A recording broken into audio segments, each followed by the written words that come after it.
દેશમાં 1 જુલાઈથી નવા કાયદા શરૂ થયા છે, ત્યારે સુરત જિલ્લામાં ઓલપાડ પોલીસે સૌપ્રથમ નવા કાયદા મુજબ ગુનો દાખલ કર્યો હતો. 1 જુલાઈથી સોમવારથી સમગ્ર દેશમાં ભારતીય ન્યાય સંહિતા, ભારતીય નાગરિક સુરક્ષા સંહિતા અને ભારતીય સાક્ષ્ય અધિનિયમ નામના 3 નવા કાયદા અમલમાં આવી ગયા છે.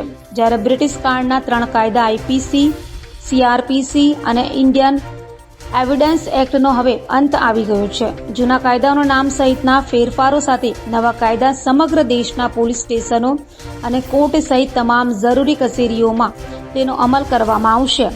મુજબ નવા કાયદા હેઠળ ઝડપથી ન્યાય થશે. નવા કાયદાઓમાં ઓનલાઈન પોલીસ ફરિયાદ, 0 એફઆઈઆર, ગંભીર ગુનાના સ્થળની ફરજિયાત વિડીયોગ્રાફી સહિતના ફેરફારો કરવામાં આવ્યા છે. ત્યારે ઓલપાડ પોલીસ મથકના માણસો પેટ્રોલિંગમાં હતા તે દરમિયાન ઓલપાડ ટાઉનમાં આવેલ રણછોડરાય મંદિરની સામે GJ11Z7183 નંબરનો ટ્રક કોઈપણ જાતના રિફ્લેક્ટર નહીં રાખી પાર્કિંગ કર્યો હતો અને આવતા જતા વાહનો તથા રાહદારીઓને અડચણરૂપ થાય તે રીતે અને અકસ્માત થવાનો સંભવ ઊભો કર્યો હતો, જેને લઈને ઓલપાડ પોલીસે તુરંત ટ્રક ચાલકની અટકાયત કરી હતી અને ઓલપાડ પોલીસ મથકના પીઆઈ રાકેશ જાદવ માર્ગદર્શન અને સૂચના હેઠળ હેડ કોન્સ્ટેબલ તેજસ પ્રકાશભાઈ જાતે ફરિયાદી બની ટ્રક ચાલક વિરુદ્ધ ભારતીય ન્યાય સંહિતાની કલમ 285 મુજબ ગુનો દાખલ કર્યો હતો અને 5,000નો દંડ ફટકારી જામીન પર મુક્ત કર્યો હતો.